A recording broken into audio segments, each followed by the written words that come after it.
শহীদদের জন্য কি করলাম, আহতরা কেমন আছে শিরোনামে ঢাকা বিশ্ববিদ্যালয়ের রাজ্য ভাস্কর্যের পাদদেশে আয়োজিত হয় এক প্রতিবাদ ও আলোচনা সভা।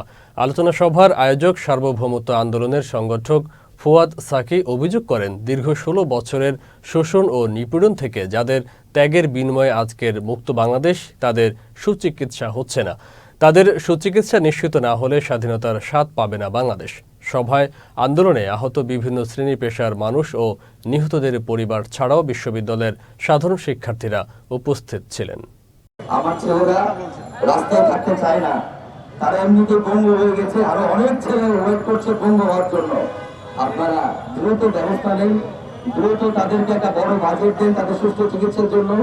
এবং আমি জানি সমন্বয়কদের কাছে, মাননীয় সমন্বয়কদের কাছে লিস্ট আছে যে কোন কোন ছেলেকে বিদেশে চিকিৎসা করালে তার সুস্থ চিকিৎসা হবে।